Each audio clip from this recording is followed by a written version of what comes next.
Hey guys, it's Steph here. So today is the day that I finally get to plant my Lisianthus. There's all different sizes in this container right here, but I'm pretty proud because Lisianthus is known to be a little bit tricky to grow and start. I started them mid-January. The fungus gnats have been in my greenhouse for probably 2 months now. They have been in there, kind of a nuisance, but haven't destroyed any of my plants. And then it's getting a little bit shady in my greenhouse, so I've got to get them out in my garden box. I can finally do it today. The end of May, which is about the right time for me to plant them out here. Sometimes I can do it May 15th, but in my zone 6B climate, the springs are a little bit unpredictable and it's finally warmed up enough. But I've been hardening them off. I think I don't know how many plants I have, but I have a lot of fun different varieties in here. If you have not grown or seen Lisianthus as a cut flower, it's an incredible flower. It's one of the prettiest ones I've ever seen. I saw it in a neighbor's house one time, and the minute I saw that, I knew I'd have to try and grow it this year. This is definitely my first time growing it, and so I'm happy because I've had so much success.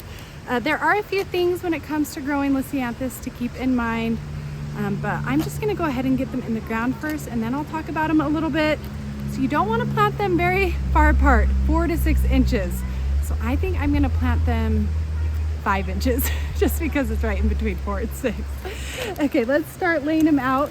So I've got this garden box that I cleaned out. It's gonna be perfect because it's a little bit more narrow, but it's about 12 feet long. And so I can squish a bunch of them in here. So I am gonna plant them just the bases of their plants, just a little bit above the soil. Ideally, I would put a bunch of compost in here. There has been quite a bit of compost throughout the years in this box, but I can't get it right now. I'm gonna add it a little bit later, but I gotta get these in the ground. Our temperatures are gonna be nice root system. The temperatures are going to be a little bit cooler this week, so I don't want to transplant them next week when it's really hot and wait for that compost. If it is really hot when you're putting them in the ground, they could benefit from a little bit of shade. I'm not going to do that. And so I'm just going to start spacing these about 5 inches apart. I think I have like maybe 75 plants, so we'll see how much it's going to fill up this garden box.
Oh, it almost filled up the whole box. Not quite. I think if I had bought, I guess if I had 100 plants, I probably would have filled up a 3-foot by 12-foot box. But anyways, I guess at this point I gave them a little bit of a watering.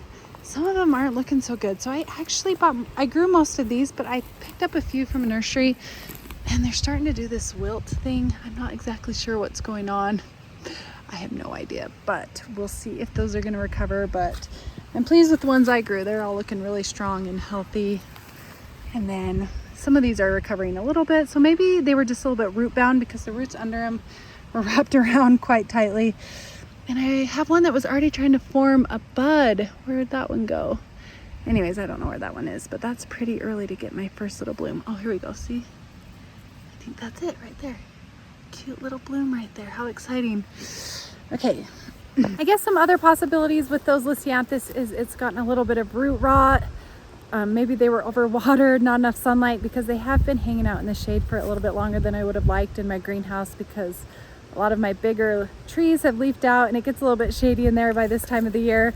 So I don't know. I guess I'll only lose like the ones that are wilting. I only have 8 wilting ones out of the 75 that I have in there, so it'll be okay. I'll still get a lot of flowers. So I was told with my Lisianthus flowers right here, it's a ball seed, it's a really big plug producer of Lisianthus, and when I was at a convention, he told me just let them dry out, plant them and let them dry out before I water them again. Obviously not too dry to where they die, but they don't like to be overly wet, especially with the fungus gnats. Then I'm gonna fertilize them about once a month. I'm gonna add that compost. I'll show you what fertilizer I use. I use it pretty much on everything and it works amazing.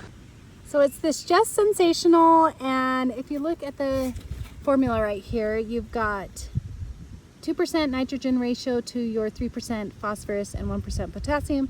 So that little number right there, that number 3, that's going to help them with their blooms and be good for this Lisianthus.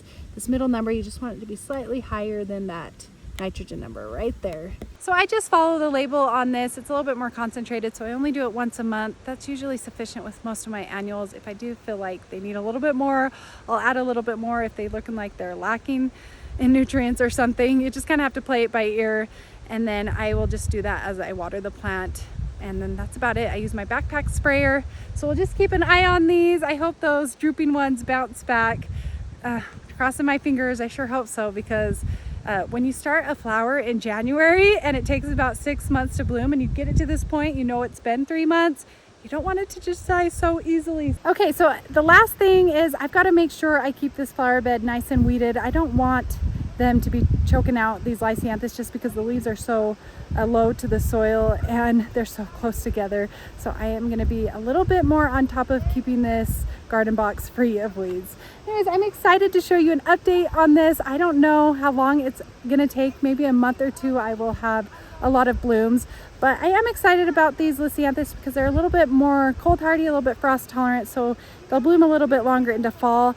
Just so excited that I had success in getting them to this point, and then I'll just keep nurturing them and show you when they're in bloom here in a little bit. They are one of the best cut flowers, up to 2 weeks in a vase.